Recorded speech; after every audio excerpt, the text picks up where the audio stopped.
If you're like me, you probably went into signing your credit card contract with the idea that you'll be very responsible with it. You'll use this to make strategic financial plans and purchases. You'll use the points to live out your dreams, take a trip, use it towards paying off some of your credit card, and overall, you're just gaming the system and making a profit off of it. But if you're like me, um, that didn't go so well, and you found yourself in a lot of debt. At least for my experience, it weighs down a lot of your business potential and a lot of your opportunity cost. In the darkest era of my credit card journey, I had minimum payments of, I think, like $128 a month, and that was just on one card.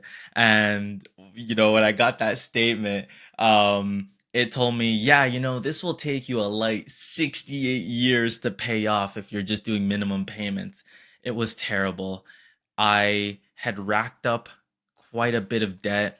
And though some for good reason in that, I was just really dumb with where I decided to live in my second year of university.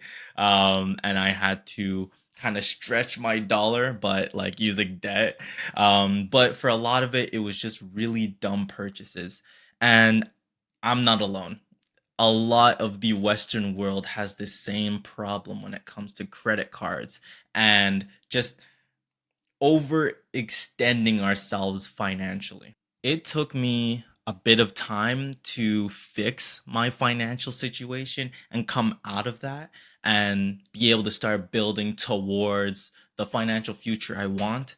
And I noticed two things that I kind of used to cope during the time and avoid the problem, not look at the problem, or even not see it as a problem at all. I'm going to share those 2 points in a bit because I feel like the first step to changing credit card behavior is realizing that you're using these talking points and making that shift and turning more towards accountability. And then we're going to talk about how to fix this and what fixing this will do for yourself as somebody who maybe is a business owner, even if you're a working professional.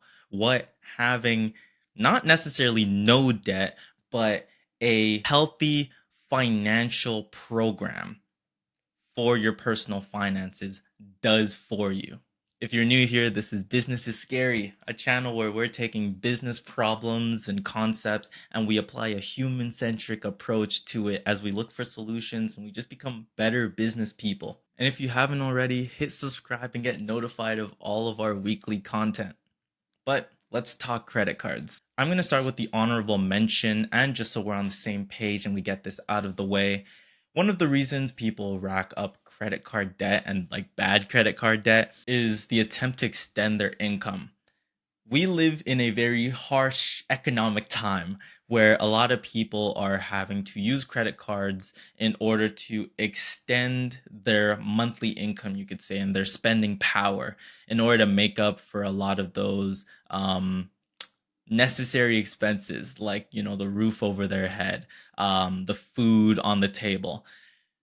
That is a fair reason to be inside of credit card trouble, but we do need systems. And when we have systems in place, then we can hopefully get to a place where we don't need to depend on our credit card so much.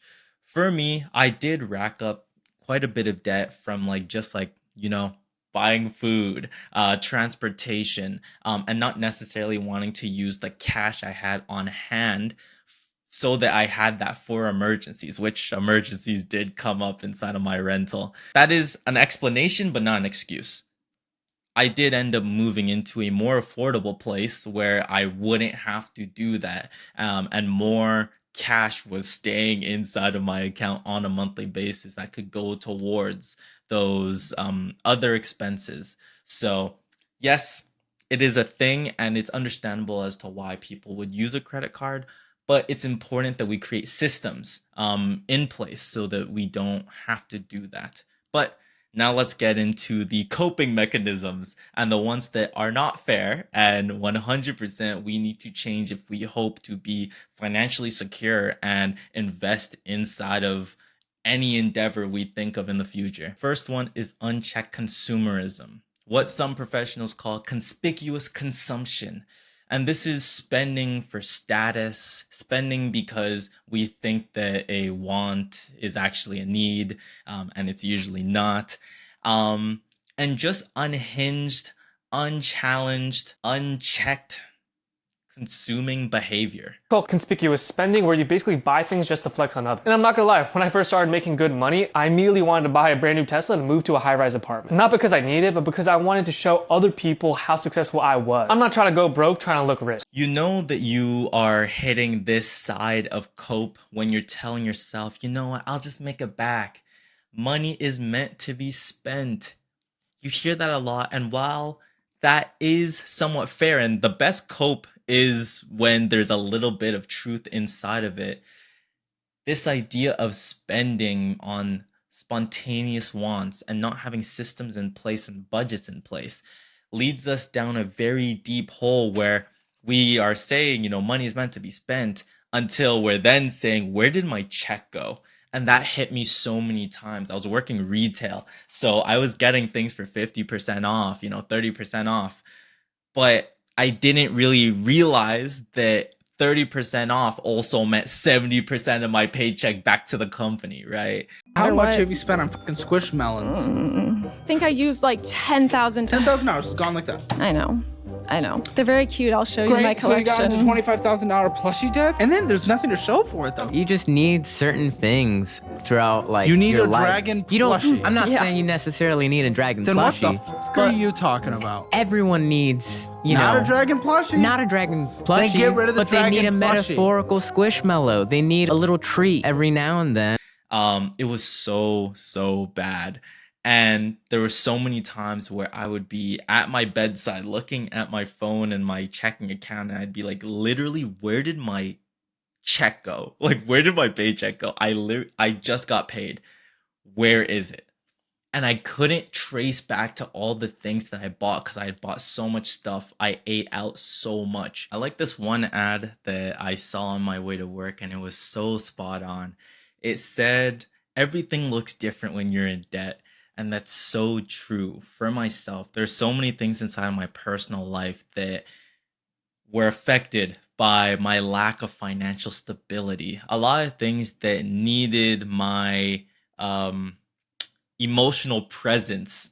And I could not participate because I'm thinking about, oh my goodness, like monthly payment, this, look how bad my credit score is now, stuff like that. Like it it bleeds into a lot of your life. It bled into my business life where I could not invest in myself. I couldn't invest in general. And it's things like that that really made me realize, like, okay, like this is something that I need to take care of. The scary part is that lenders will see you reaching your limit, and typically it's really hard to get, or actually it's not really hard to get declined. A lot of people do it, but when that happens, your lenders will ask you like, hey, like we couldn't help but notice that you hit your limit. Would you like to extend?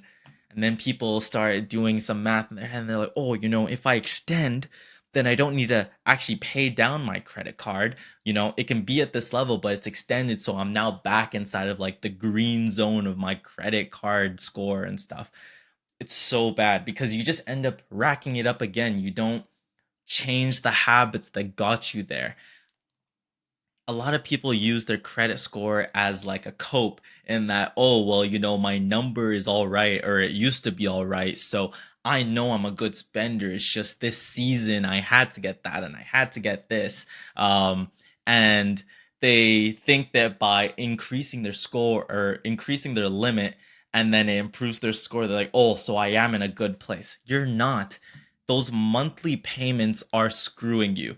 And it's not screwing you as in it's a scam. It's screwing you in that your purchase that you do in your head of like, oh, the minimum monthly payment is $20, right? It's not just $20. It's 20 future dollars. In perpetuity, you will be paying this. And that's $20 out of what your meal plan could have been. $20 out of your physical health that you could have been paying for. $20 out of a nice gift that you could have given a friend or a partner. That's $20 out of just having $20 for the heck of it, right? And that's going into another institution. When we start thinking about opportunity cost, we start realizing the true cost of our consuming habits. And unless you can really be honest with yourself about what that is looking like, you will never change. For me, I saw that paying those monthly payments literally was like taking away from me being able to fund my projects. It was taking away from me to work on a project and pay a friend to help me out with the project and, supporting them and making sure that they're not just doing free work. It was keeping me back from all these goals that I had set for myself. And that was devastating for me. And that's when I decided I really ought to make a change. But I also had to address this second one, and that is thinking you are a business. You are not. You do not have the spending power of a business. You do not have the legal protection of a business. You are personally liable for all of your debt, unlike a business.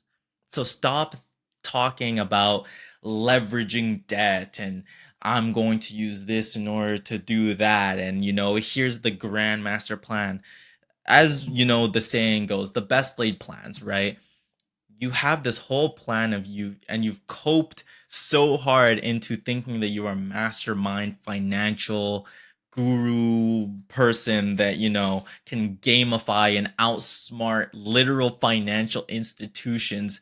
You're not that guy. You're not that gal. A lot of people talk about credit card benefits and, getting certain points and putting those points towards this and that and, look at the cash back. So I'm going to spend on this, then put into this, and then it's going to pay for that and so on. And I love Caleb Hammer videos because you see it time and time again. And it's usually men who have all these plans, all these, the numbers, whatever. Great. Are you outperforming 25% interest? No, you are not, right? It's so bad. It's a really bad cope because it's hard to even argue with this person because they're just so far gone. Money, so I can set things aside. And What are you not gonna mess make up in this again. magical world if everything goes right? Okay, so everything going right. So do you have a calculator? Can I borrow this? Okay. It's about $250 a day is what this. I'm saying, what does it make net daily profit? Yeah, that's my profit. $250 a day is what my profit will be as of April. As of something that hasn't This happened yet. this coming up. No, it's happening now. Like the plants are there. I don't know how else to explain that. Like it. Yeah, it but is you doing still get $50 a day for how long? every single day. Forever. And yes, and that's the So you're minimum. making $91,000 a year. Yes, that is the projected from just my portion after paying all of the bills and employees. 7,604. Cool. Catch up on rent. Pay off your debt. There you go. Congratulations. I don't know what. That's I just don't believe you. You don't have a I don't know track how to record. make You can't. You can't because you don't I have a track can't until record. I do it. You're not. Yes, and if you do it, I will give you the biggest high five in the world, and I will celebrate forward with to you. that But day. your track record makes you a not reliable narrator on anything regarding money. You've been working on things forever. That was the case for me. I attached my credit card spending to, at the time, I was really into fashion, and I still am, but not on a professional level. I appreciate fashion, and I try to dress fashionably, but by using less, right? Before I had, so many t-shirts, so many jackets, so many whatever. You've probably noticed by now I wear the same black shirt now. I've gone completely minimalist because this pursuit of like being fashionable. So I always need to have a new thing on and stuff, and I was always spending that way. And then when people in my life came to me and said, Victor, you're spending a lot on, this and that. At a certain point, I had 20 pairs of shoes. No one needs that many shoes. And I had that many shoes. And I would cope and I'd say, no, but I need this because as a fashionable person, someone who works in retail, I need to be able to speak on a product. I need to do this, that, whatever, right? No one could talk to me about it because I was just so defensive about it. And that's what's really scary. That's when the cope becomes like toxic almost to yourself. No one can talk to you. Nobody can tell you, advice, whatever, because you have this best laid plan inside of your mind and no one gets it. No one understands, where you're going, right? But all you're going to is more financial debt. 68 years. That's what I was facing because I wanted a new pair of shoe per day. I didn't want to be seen in the same jacket 2 days in a row. Like when you really put it into context and you look at the full picture, you realize how silly it is. So, how do we fix this? And it's about self talk. When you are coping and when somebody is telling you, hey, how's your investments looking? How's your savings looking? Do you have an emergency fund? How much is in it? Is it actually covering your monthly expenses? And how many months? When people are saying this to you, and then you start getting into a defensive mode of like, because I'm doing this and I'm investing this way. So I actually took some of that debt and I put it in this and that. When that's happening, realize like you're coping hard, and be able to take like a bird's eye view on yourself. I had to do that a few times. I would think back to the conversation I had with loved ones when they would, ask me about all these things and I just start yapping. And I think like, man, I know myself. I'm in a bad spot. I'm in such a bad spot. And when you realize you're being defensive is when you can at least start lowering those defenses, and you learn to appreciate the critique and welcome it. And that's when you become humble, you know and you get off your high horse and you stop thinking that you have it all figured out. When you realize you don't, that's when you seek help. And that's when I built a dashboard for myself to be able to plan out my finances. I'll leave it in the description, actually. Honestly, like it helped me so much, and it helped me visualize everything, and maybe it'll help you too. If it helps you, like, that'd be awesome, and please tell me in the comments if you start using it. But visualizing your finances and getting an idea of what is coming in. Oh my goodness, when I did that, when I calculated what is coming in, that was a game changer. Cuz now I'm seeing the truth, and it's not a lot of money. And what's going out is a lot of money. And you realize like you can't cope your way out of that. I had it as an indicator to tell me how over my monthly income, like my expenses were, and seeing that number, it's like I can't refute that. Like that is what's happening. More money is leaving than what is coming in. That is scary. And that's when you get the change, and that's when you start doing best practices and cutting out certain things that you realize I really don't need this. For business people, especially, you are going to be handling some people's finances. You're going to be making financial decisions. You've probably learned a lot of financial topics and you feel like you know something. And maybe the friends around you trust you because you've studied business and so on. Having a grip on this brings confidence, it brings stability, and especially if you're entrepreneurial, you will have so much risk in your life. You are already doing a risky endeavor, which is betting on yourself. It helps tremendously if that risk does not come home, right? It's important to take care of this stuff. Like, if you plan on being entrepreneurial and you want to have your own business, but you don't have the discipline to figure out your finances and not get into destructive credit habits, how are you going to be able to take care of a business? How are you going to be able to take care of your business's debt? How are you even going to be able to apply for loans? They will look at your personal financial habits and stability. Don't think that it's separate. When banks are looking at you, especially as a small business, if you have one, they are going to look at that. But even beyond that, let's say they don't look at it, but let's say you're inside of like a financial position or a position that touches any finances. If you're so loose handed with your own money, how can anybody trust you to not treat company funds the same way? And let's say that maybe they do trust you, but even for yourself, if you want to get inside of those positions and you want to do that position well, starting with your personal life and using those best practices goes a long way. And I still have a long way to go, right? But cutting out my credit card debt and finally eliminating that only recently was huge for me. And it helped me be able to really lock in on all this other stuff. And I know it'll do the same for you. Curb your consumerism habits. Stop coping and thinking that you're a business yourself. You are not a business, you are a business person. And start acting like it. And honestly, seek help and talk to people about your finances. I didn't talk to a whole lot of people when I was in debt because I was very ashamed of it, and I wanted to just work on it like in the background and stuff. But I did let people know, like, hey, I'm working on this thing, so I can't eat out. I'm working on this thing, so I can't go to there. Without getting into too much detail, maybe that'll work for you as well. But having that dialogue definitely helps. Use all of these things to have a better relationship with credit cards and with your finances, and open up your budget to other endeavors rather than using your entire lifespan paying minimum monthly payments to a purchase that you made like 2 years ago, 3 years ago, right?